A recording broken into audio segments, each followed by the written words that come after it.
നിങ്ങളുടെ ഇഷ്ട പരമ്പരകൾ എക്സ്ക്ലൂസീവായി സൺ നെക്സ്റ്റ് ആപ്പിലൂടെ തികച്ചും ഫ്രീ ആയി ഇപ്പോഴേ ആപ്പ് ഡൗൺലോഡ് ചെയ്യൂ. നീ ഇപ്പൊ പറഞ്ഞിട്ട് പോയതെല്ലാം കള്ളമാണെന്ന് എനിക്കറിയാടാ. നീ എവിടെ പോയാലും അതെനിക്ക് ഇവിടെ ഇരുന്ന് കാണാൻ പറ്റും. അത് നിനക്കറിയില്ലല്ലോ.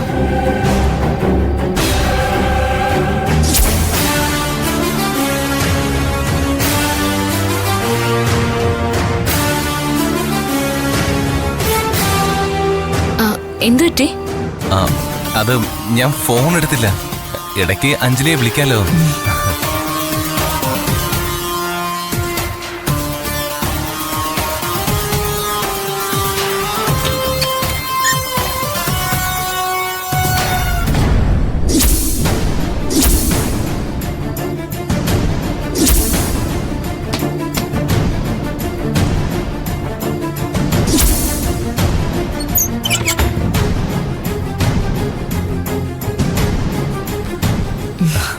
അപ്പൊ ശരി.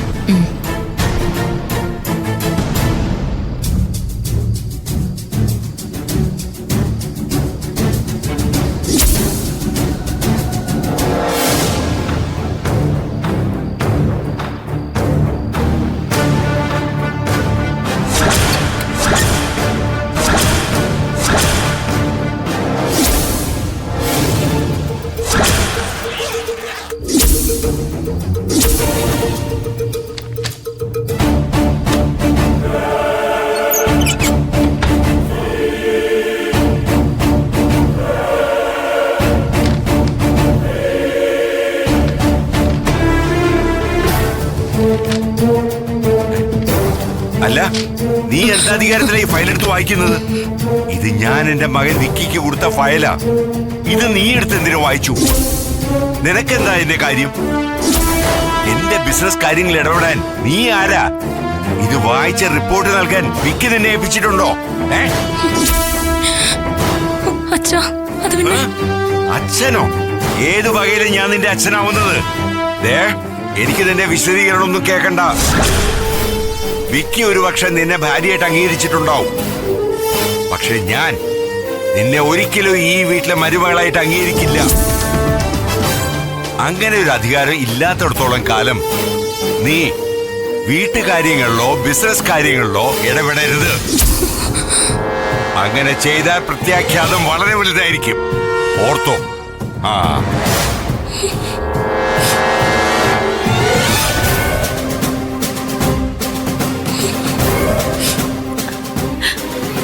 പൂച്ചയ്ക്ക് എന്താടി പൊന്നൊരുക്കുന്നിടത്ത് കാര്യം? ആ ഫയല് പഠിച്ചിട്ടേ നീ എന്ത് തേങ്ങ ഉണ്ടാക്കാനാ പോകുന്നേ?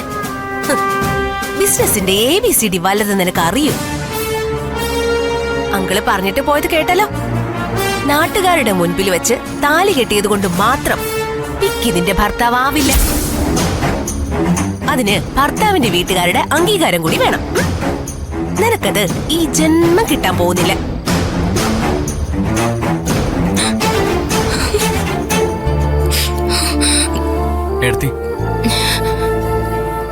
എന്താ എടുത്തി വീട്ടിൽ നടക്കുന്നേ? എനിക്കൊന്നും മനസ്സിലാവുന്നില്ല. എല്ലാവരും കൂടി എടുത്തി എന്തിനിങ്ങനെ ചവിട്ടി തേക്കുന്നേ? എടുത്തി സങ്കടപ്പെടാതെ, എല്ലാം കലങ്ങി തെളിയും. നമുക്കിതിനെല്ലാം ഒരു പരിഹാരം ഉണ്ടാക്കാം. ഏട്ടനോട് ഞാൻ തന്നെ സംസാരിക്കാം. വിക്കിയോടിപ്പോ ഇതൊന്നും സംസാരിക്കാൻ മാധവ് നിൽക്കണ്ട. എന്തു പറഞ്ഞാലും ഒന്നും വിക്കിയുടെ തലയിൽ കയറില്ല. അതെന്താ എടുത്തി അങ്ങനെ പറയുന്നേ? കാര്യങ്ങൾ പറഞ്ഞ് മനസ്സിലാവുന്ന ആളല്ലേ ഏട്ടൻ? എല്ലാ സത്യങ്ങളും എനിക്കിപ്പോ നിന്നോട് തുറന്നു പറയാൻ കഴിയില്ല മാധവ്. കാലം അത് നിന്നെ എല്ലാം മനസ്സിലാക്കി തരും. എനിക്ക് നിന്നോടിപ്പോ ഇത്രേ പറയാനുള്ളൂ.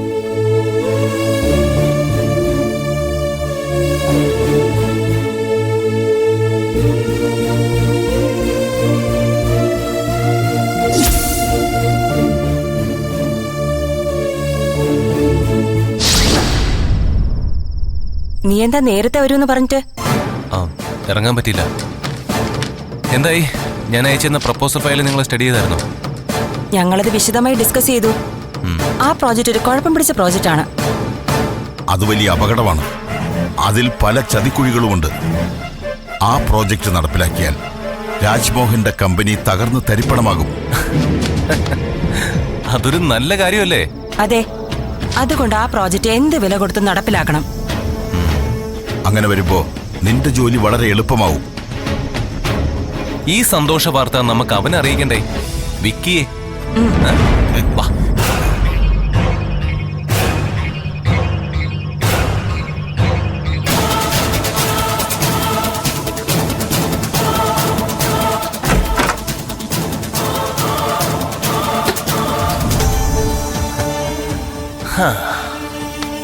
നീ എന്താടാ ആദ്യമായിട്ട് കാണുന്ന പോലെ നോക്കുന്നത്?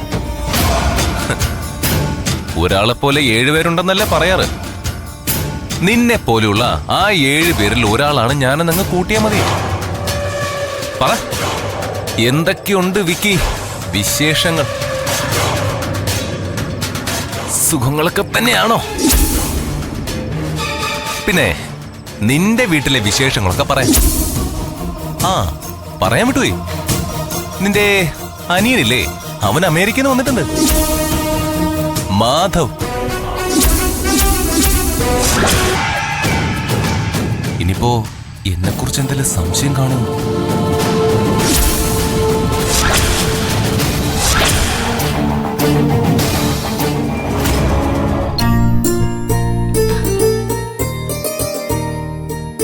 അച്ഛാ, ഓ,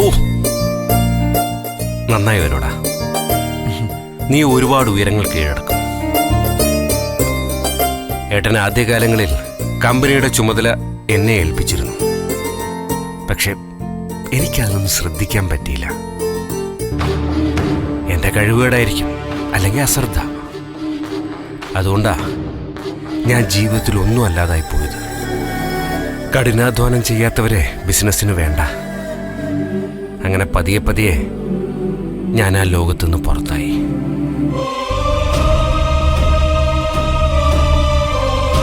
എൻ്റെ ഏട്ടൻ വളർന്ന് വലിയ ബിസിനസ് സാമ്രാജ്യത്തിൻ്റെ ഉടമയായി. അപ്പോഴേക്കും ഞാൻ ഏട്ടൻ്റെ തണലിൽ ജീവിക്കുന്ന വെറും ഒരു അനിയനായി മാത്രം മാറി. അച്ഛാ, അച്ഛനിങ്ങനെ സങ്കടപ്പെടാതെ. അന്ന് ഞാൻ നേടാതെ പോയതാണ് എൻ്റെ മകനായ നീ നേടാൻ പോകും.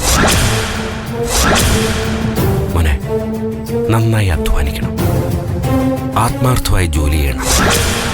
അങ്ങനെ നീ വളർന്ന് ഏട്ടൻ്റെ കമ്പനിയുടെ തലപ്പത്ത് വരെ എത്തുന്നത് ഈ അച്ഛന് കാണണം. അവന് നേരം വൈകും. വല്യച്ഛൻ്റെ അനുഗ്രഹം വാങ്ങിയിട്ട് വേണം പോ.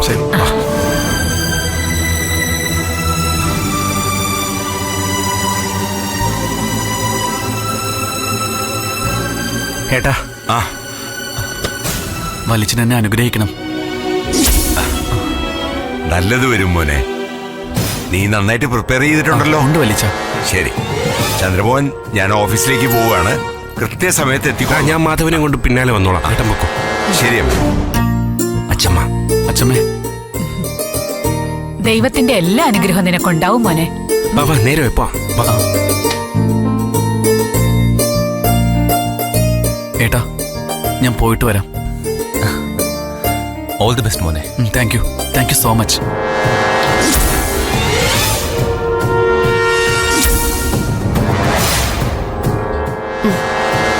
All the best Madhav. Thank you. നിനക്ക് വേണ്ടി ഞാൻ നന്നായി പ്രാർത്ഥിക്കുന്നുണ്ട് മോനെ. എനിക്കത് മാത്രം കേട്ടാ മതി. വാ.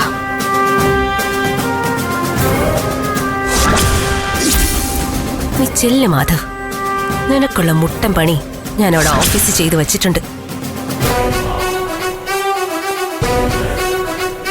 Good morning sir. Very good morning. Welcome sir.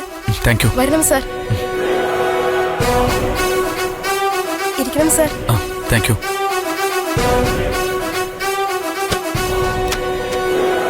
സാറിന് കുടിക്കാൻ ചായയോ കോഫിയോ? No thanks. Thank U.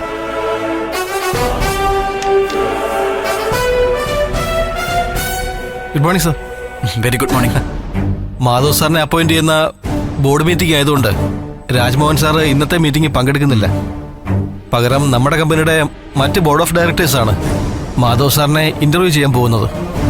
പിന്നെ അകത്തു നിന്ന് കേട്ട വേറൊരു കാര്യം ഞാൻ സാറിനോട് പറയാം. മാധവ് സാറിന്റെ നിയമനം മറ്റ് ഡയറക്ട് ബോർഡ് മെമ്പർമാർക്ക് അത്ര പിടിച്ചിട്ടില്ല. അതുകൊണ്ട് സാർ ഒന്ന് സൂക്ഷിക്കണം. All the best sir. Thank U. Welcome sir.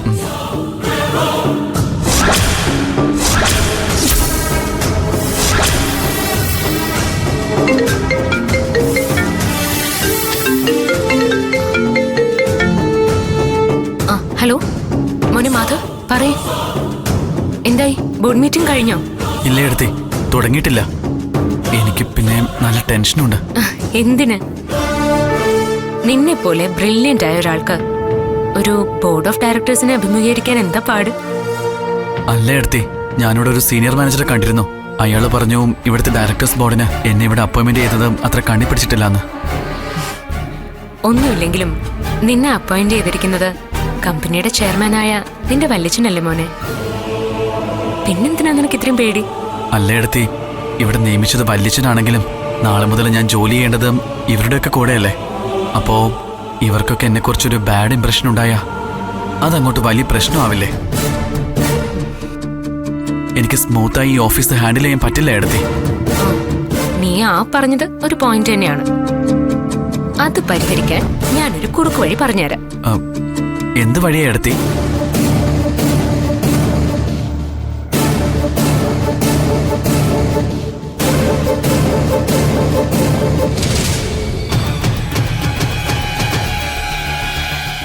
Thank U എടുത്തി, താങ്ക് യു സോ മച്ച്.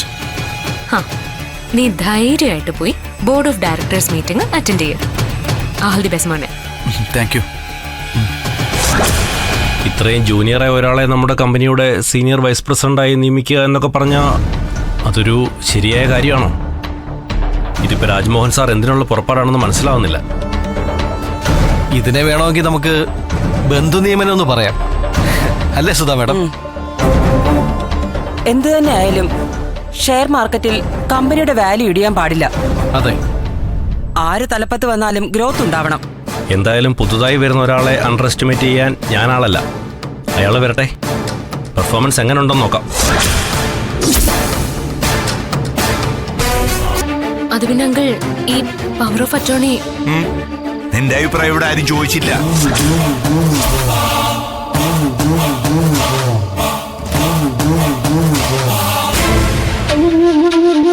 ആരെങ്കിലും എന്തെങ്കിലും നല്ല കാര്യം പറയുമ്പോ ഉടക്കുമായിട്ട് വന്നോളൂ.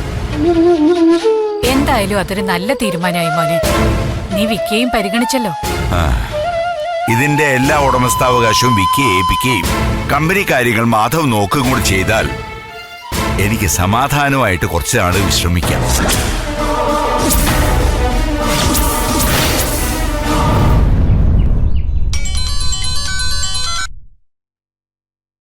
ഹലോ മോളെ. ആ മുത്തശ്ശി, അങ്കിളുടെ ഭാഗത്തുനിന്ന് തീരെ പ്രതീക്ഷിക്കാത്തൊരു നീക്കമുണ്ടായി.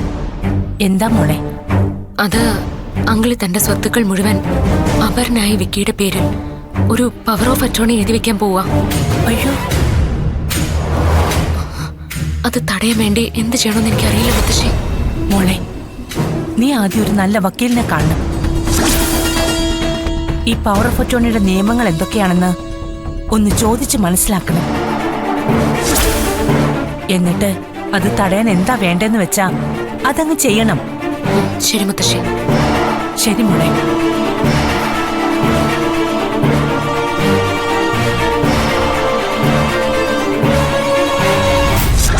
POA അഥവാ പവർ ഓഫ് അറ്റോർണി എന്ന് പറയുന്നത് ഒരാൾ തന്റെ കയ്യിലുള്ള വസ്തുക്കളുടെയും പണത്തിന്റെയും ക്രയവിക്രയ അധികാരം മറ്റൊരാൾക്ക് നിയമപരമായി നൽകുന്ന ഒരു സംവിധാനമാണ്. ഒരു സ്വത്തിന്റെ ഉടമസ്ഥന് എന്തെങ്കിലും കാരണം കൊണ്ട് അത് കൈകാര്യം ചെയ്യാൻ കഴിയാതെ വരുമ്പോ അത് കൈകാര്യം ചെയ്യാൻ വേണ്ടി മറ്റൊരാളെ ഏൽപ്പിക്കാനുള്ള ഒരു സംവിധാനം കൂടിയാണിത്. സാധാരണയായി വിദേശത്ത് താമസിക്കുന്നവർ, ആരോഗ്യ പ്രശ്നമുള്ളവർ, ഇങ്ങനെയൊക്കെ ഉള്ളവരാണ് പവർ ഓഫ് അറ്റോർണി നൽകാറുള്ളത്. സാധാരണ മാതാപിതാക്കൾ അവരുടെ സ്വത്തുക്കൾ മക്കൾക്ക് നൽകുമ്പോൾ ഇത്തരത്തിലുള്ള പവർ ഓഫ് അറ്റോർണിയാണോ എഴുതാറുള്ളത്? ഒരിക്കലുമല്ല. ഒന്നുകിൽ സ്വത്തുക്കൾ മക്കളുടെ പേരിൽ എഴുതി കൊടുക്കും, അല്ലെങ്കിൽ വിൽപത്രം എഴുതും. ഇത് രണ്ടായാലും ആ ആളുടെ മരണശേഷം സ്വത്തുക്കൾ മക്കളിൽ എത്തിച്ചേരും. പക്ഷേ പവർ ഓഫ് അറ്റോർണി എഴുതിയാൽ എന്താ ഗുണം? ഗുണമുണ്ടല്ലോ. അച്ഛൻ ജീവിച്ചിരിക്കുമ്പോൾ തന്നെ മക്കൾക്ക് ആ സ്വത്തുക്കൾ കൈകാര്യം ചെയ്യാൻ സാധിക്കും. ഈ പവർ ഓഫ് അറ്റോർണി എന്ന് പറയുന്നത് പലതരത്തിലുണ്ട്. എല്ലാ അധികാരങ്ങളും കൊടുക്കുന്നതുണ്ട്, ചില പ്രത്യേക അധികാരങ്ങൾ മാത്രം കൊടുക്കുന്നതുണ്ട്, നിയന്ത്രണങ്ങളോട് കൂടിയതുമുണ്ട്, അങ്ങനെ പലതുമുണ്ട്. ഇവിടെ ഇപ്പോൾ നിങ്ങളുടെ കേസിൽ ഒരു കമ്പനി ആയതുകൊണ്ട് അതിന്റെ പവർ ഓഫ് അറ്റോർണി ലഭിക്കുന്ന ആൾക്ക് ആ കമ്പനിയുടെ പൂർണ്ണമായ നിയന്ത്രണം കിട്ടും. പിന്നെ ഒരാൾ മറ്റൊരാൾക്ക് പവർ ഓഫ് അറ്റോർണി നൽകിയതുകൊണ്ട് മാത്രം അയാൾക്ക് അതിന്റെ പൂർണ്ണ അവകാശം കിട്ടണമെന്നില്ല. പവർ ഓഫ് അറ്റോർണി നൽകുന്ന ആൾക്ക് എപ്പോൾ വേണമെങ്കിലും പിൻവലിക്കാനുള്ള അവകാശവും ഉണ്ട്. എന്നുവെച്ചാ കൊടുത്ത സ്വത്തുക്കൾ തിരിച്ചെടുക്കാൻ പറ്റുമെന്നാണോ? Yes. Thank you sir. Thank you for your valuable information. You are welcome.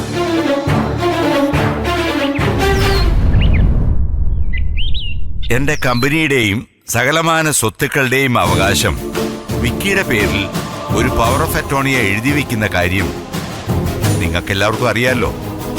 അത് തയ്യാറാക്കാൻ വേണ്ടിയിട്ടാണ് സുധാകരൻ വക്കീൽ ഇവിടെ വന്നിരിക്കുന്നത്.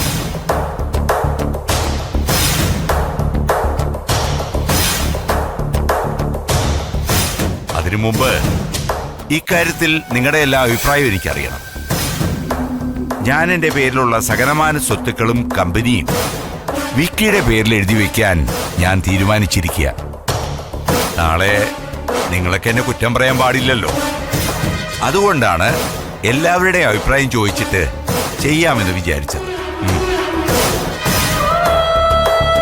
വിക്കിയുടെ പേരിൽ ഞാൻ ഈ പവർ ഓഫ് അറ്റോർണി എഴുതുന്നതിനെ കുറിച്ച് എന്താ അമ്മയുടെ അഭിപ്രായം? അച്ഛനമ്മമാർ അവരുടെ സ്വത്തുക്കൾ ഒരുപാട് പ്രായമാവുന്നതിന് മുമ്പ് തന്നെ മക്കളുടെ പേരിൽ എഴുതി കൊടുക്കണം എന്ന അഭിപ്രായക്കാരിയാ ഞാൻ.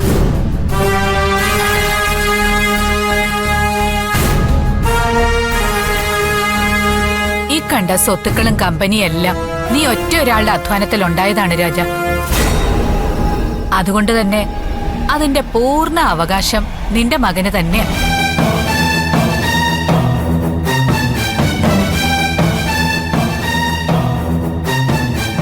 അതുകൊണ്ട് വിക്കിയുടെ പേരിൽ ഇതൊക്കെ എഴുതി വെക്കുന്നതിൽ എനിക്ക് യാതൊരു എതിരഭിപ്രായവും ഇല്ല. ഇക്കാര്യത്തിൽ എന്താ ചന്ദ്രന്റെ അഭിപ്രായം? ഏട്ടന്റെ സ്വത്ത് ഏട്ടന്റെ കമ്പനി, ഏട്ടനത് ഇഷ്ടമുള്ളവർക്ക് കൊടുക്കാം. എനിക്കൊരു അഭിപ്രായമില്ല.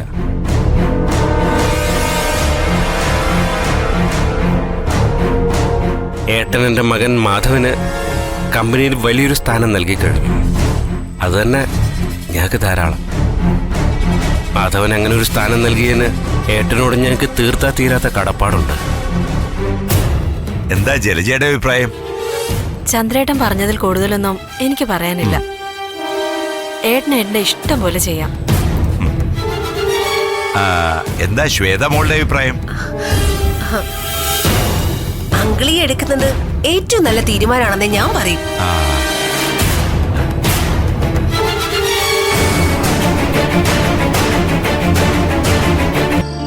ഞാനൊരു കാര്യം ചോദിച്ചാ ചന്ദ്രേട്ടൻ സത്യസന്ധമായിട്ട് മറുപടി പറയോ? നമ്മുടെ അഞ്ജലി അവൾ ആളെങ്ങനെയാട്ടാ? എന്താ അങ്ങനെ ചോദിക്കാൻ?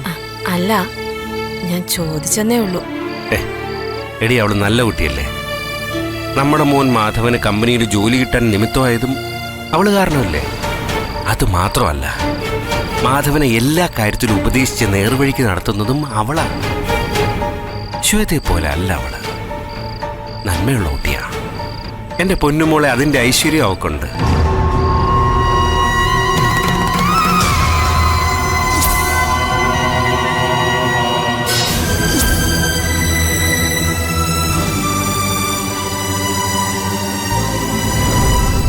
രാജ്മോഹൻ സാറ് വിക്കിയുടെ പേരിൽ എഴുതി നൽകുന്ന പവർ ഓഫ് അറ്റോർണിയാണ് ഇത്.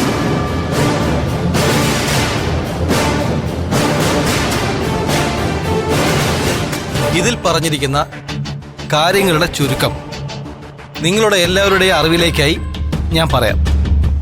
വ്യവസായിയും കമ്പനി ഉടമസ്ഥനുമായ രാജ്മോഹൻ സാറ് അദ്ദേഹത്തിൻ്റെ പേരിലുള്ള സകലമാന സ്വത്തുക്കളും കമ്പനിയും അദ്ദേഹത്തിൻ്റെ മകൻ വിക്കിയുടെ പേർക്ക് പവർ ഓഫ് അറ്റോർണിയായി നൽകുകയാണ്.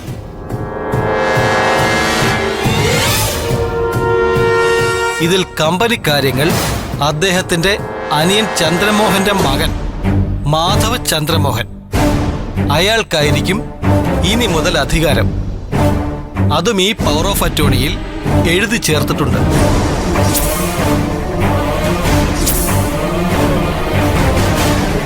കാര്യങ്ങളൊക്കെ എല്ലാവർക്കും ഏകദേശം ബോധ്യപ്പെട്ടല്ലോ. ഇനി രാജ്മോഹൻ സാറും വിക്കിയും ഈ പവർ ഓഫ് അറ്റോർണിയിൽ ഒപ്പുവയ്ക്കണം.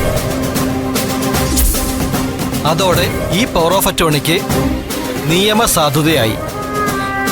എന്റെ അർദ്ധനാരീശ്വര, എല്ലാം കൈവിട്ട് പോവാണല്ലോ.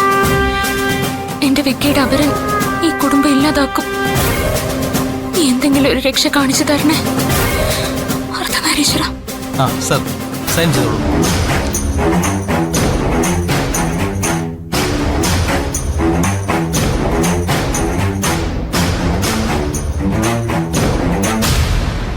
ആ ഇനി വിക്കി.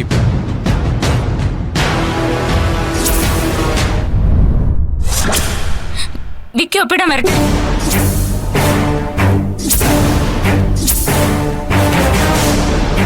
വിക്കി ഈ പവർ ഓഫ് അറ്റോർണിയിൽ ഒപ്പുവെക്കണമെങ്കിൽ ഞാൻ പറയുന്നൊരു കാര്യം നടക്കണം.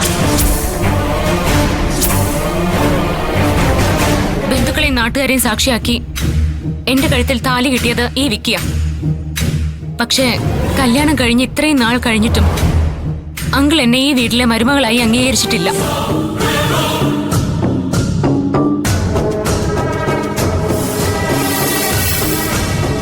അങ്കിൾ എന്നെ മരുമകളായി അംഗീകരിച്ചിട്ടും മതി വിക്കി ഈ പവർ ഓഫ് അറ്റോർണിയിൽ ഒപ്പുവെക്കാൻ. അത് ഈ പവർ ഓഫ് അറ്റോർണിയായിട്ട് എന്ത് ബന്ധം? ഇത് ഞാൻ എന്റെ മകന് എന്റെ സ്വത്തുക്കളുടെ മേലിലുള്ള അധികാരം കൊടുക്കുന്ന കാര്യമാണ്. അതെ, അങ്ങനെ ഒരു അധികാരം എന്റെ ഭർത്താവിന് കിട്ടുമ്പോ ഞാനായിരിക്കണം ഈ വീട്ടിലെ യഥാർത്ഥ മരുമകൾ. അത് അങ്കിൾ അംഗീകരിക്കണം. ഇവിടെ വെച്ച് പരസ്യമായിട്ട് പറയണം. എന്നിട്ട് മാത്രമേ വിക്കി അതിൽ ഒപ്പിടാൻ പാടുള്ളൂ. ഇവൾ ഒരുപാട് കാലമായി പറയുന്ന കാര്യമായി. അതുകൊണ്ട് നീ ഇവളെ ഈ വീട്ടിലെ മരുമകളായി അംഗീകരിക്കുന്നതായി അങ്ങ് പറഞ്ഞേക്കേ. ഒരു പ്രത്യേക സാഹചര്യത്തിൽ എന്റെ മകനായ വിക്കി നിന്റെ കഴുത്തിൽ താലി കെട്ടേണ്ടി വന്നു. അതിന്റെ പേരിൽ എനിക്ക് നിന്നോട് ചില അനിഷ്ടങ്ങളും ഉണ്ടായിരുന്നു. അതൊക്കെ മറക്കാൻ ഞാൻ... അതെ അതെ, ഒന്ന് മാറിക്ക. എന്റെ കാര്യത്തിൽ ഒരു തീരുമാനം ഉണ്ടാക്കിയിട്ട് മതി നിങ്ങളുടെ ഇവിടുത്തെ സമ്മേളനം.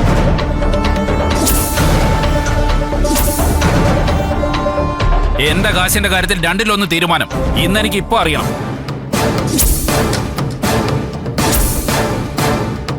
കാശ് കിട്ടാതെ ഞാൻ ഇവിടുന്ന് പോകുന്ന പ്രശ്നമില്ല. മിസ്റ്റർ, ഇതെന്റെ വീടാണ്. ഇവിടെ കിടന്ന് ബഹളം വെക്കാൻ പാടില്ല. പിടിച്ച് ഞാൻ പോലീസിലേൽപ്പിക്കും. അത് കൊള്ളാലോ, ഇപ്പൊ വാദി പ്രതിയായോ? അതെ, ഈ നിൽക്കുന്ന സാറിന്റെ മരുമോൾ എനിക്ക് 25 ലക്ഷം രൂപ അവളുടെ കല്യാണം നടത്തിയ വകയിൽ തരാനുണ്ട്. ആ കാശ് ചോദിക്കാനാണ് ഞാൻ ഇങ്ങോട്ട് വന്നത്. നിങ്ങളുടെ കാശ് തരാനുള്ളത് ഞാനല്ലേ? അതെന്തിനാ അങ്കിളിനോട് ചോദിക്കുന്നേ? അയ്യോ, അമ്മായിയപ്പനോടുള്ള മരുമകളുടെ സ്നേഹം കണ്ടില്ലേ? അതെ, എനിക്ക് തരാൻ നിന്റെ കയ്യിൽ ഒരു പൂക്കച്ചുള ഇല്ലെന്നുള്ള കാര്യം എനിക്കറിയാം. അതുകൊണ്ടാ കോടീശ്വരനായ അമ്മായിയപ്പനോട് കാശ് ചോദിക്കാൻ ഞാൻ ഇങ്ങോട്ട് വന്നത്.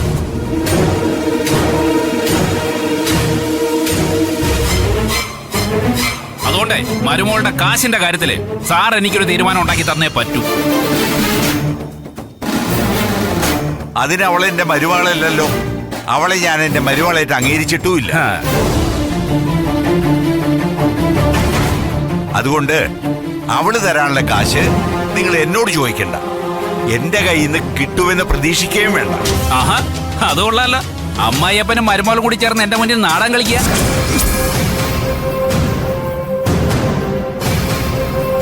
രണ്ടാഴ്ചക്കുള്ളിൽ നിങ്ങൾക്ക് കാശ് തരാമെന്ന് ഞാൻ പറഞ്ഞതല്ലേ? പിന്നെ എന്തിനാ ഇവിടെ കയറി വന്ന് ബഹളം വെക്കുന്നേ? 2 ആഴ്ച കഴിയുമ്പോ നീ എനിക്ക് കാശ് തരുമെന്ന് എന്താ ഉറപ്പ്? പോലീസ് കേസൊക്കെ വരുമ്പോ ഓഫീസ് അക്കൗണ്ടിൽ നിന്ന് പണം മോഷ്ടിച്ച എന്റെ മോൻ മാത്രമായിരിക്കും പ്രതി. അവനെ അതിന് പ്രേരിപ്പിച്ച വിക്കിയോ? വിക്കിയെ പണത്തിനു വേണ്ടി നിർബന്ധിച്ച നീയോ? ഒരിക്കലും പ്രതിയാവില്ല. കുറ്റം മുഴുവൻ എന്റെ മോന്റെ തലയിൽ തന്നെയായിരിക്കും. എന്റെ മോനെതിരെ അങ്ങനെ ഒരു പോലീസ് കേസ് വന്നാ ഏട്ടൻ വെറുതെ ഇരിക്കും തോന്നുന്നുണ്ടോ നിനക്ക്? അമേരിക്കയിലെ പഠിത്തം കഴിഞ്ഞു വന്ന അവന് ആറ്റുനോറ്റ് കിട്ടിയ ഒരു ജോലിയാണ് ഏട്ടന്റെ കമ്പനിയിലേത്. ഈ മോഷണക്കുറ്റം അവന്റെ തലയിൽ വന്നാൽ ഏട്ടൻ അവനെ കമ്പനി വെച്ച് പൊറപ്പിക്കോ?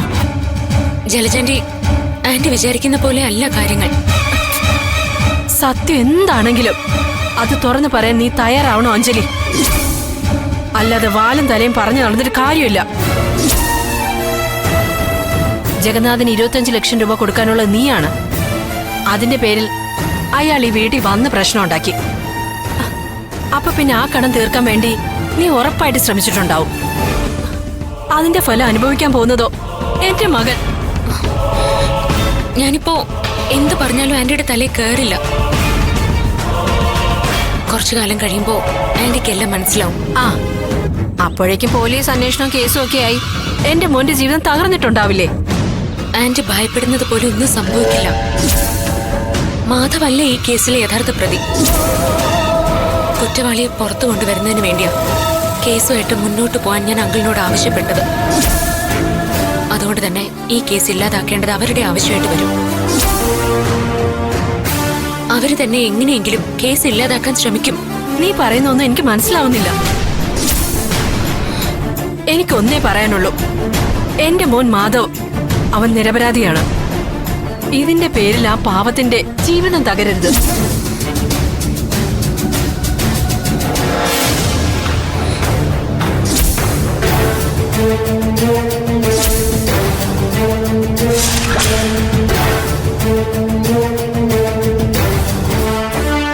ശരി സാർ, ഇനിമേലിൽ ശ്രദ്ധിച്ചോളാം സാർ. ഇനി ഇങ്ങനൊരു മിസ്റ്റേക്ക് ഞങ്ങളുടെ ഭാഗത്തുനിന്ന് ഉണ്ടാകില്ല sir. Okay sir, thank you. അഞ്ജലിയെ കുരുക്കാൻ വേണ്ടി നീ ഒരു ട്രാപ്പ് ഉണ്ടാക്കിയപ്പോ അതിന്റെ വരും വരായെ കുറിച്ച് ചിന്തിച്ചില്ല.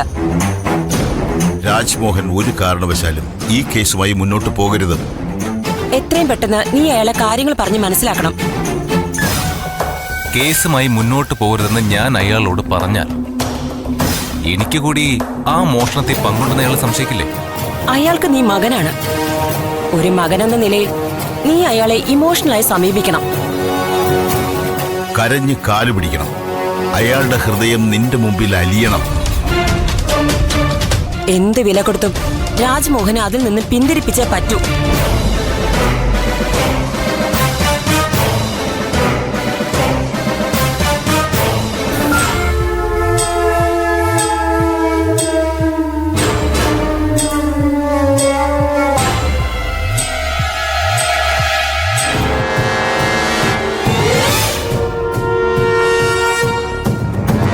ഹലോ, എന്തായി മോളെ അവിടുത്തെ കാര്യങ്ങള്? അങ്കിൾ, എനിക്കെതിരെ മോഷണക്കുറ്റത്തിന് പോലീസിൽ പരാതി കൊടുക്കാൻ പോവാ. മോളെ, അത് പ്രശ്നമാവില്ലേ? നിന്നെ അവര് പിടിച്ചോണ്ട് പോവില്ലേ? അങ്കിൾ അങ്ങനെ ഒരു കേസ് കൊടുക്കാൻ വേണ്ടി തന്നെയാ ഞാൻ കാത്തിരിക്കുന്നത് മുത്തശ്ശി. നീ എന്തൊക്കെയാ മോളെ ഈ പറയുന്നത്? എനിക്കൊന്നും മനസ്സിലാവുന്നില്ല. അങ്ങനെ ഒരു കേസ് വന്നാ പോലീസ് ശാസ്ത്രീയമായി അന്വേഷിക്കും. ഈ മോഷണ കേസിൽ അവന്റെ പങ്ക് വ്യക്തമാവുകയും ചെയ്യും. ഇതവൻ എന്തോ അബദ്ധം പറ്റിയതായിട്ടാ എനിക്ക് തോന്നുന്നത്. അങ്ങനെ എന്തെങ്കിലും ആണെങ്കിൽ അതിൽ നിന്ന് അവൻ നിസ്സാരമായിട്ട് ഊരിപ്പോരും. അത് നീ ശ്രദ്ധിക്കണം മോളെ. ഇനി മേലിലും ഇത്തരം അബദ്ധങ്ങൾ സംഭവിക്കാതെ നീ നോക്കണം. ശരി മുത്തശ്ശി.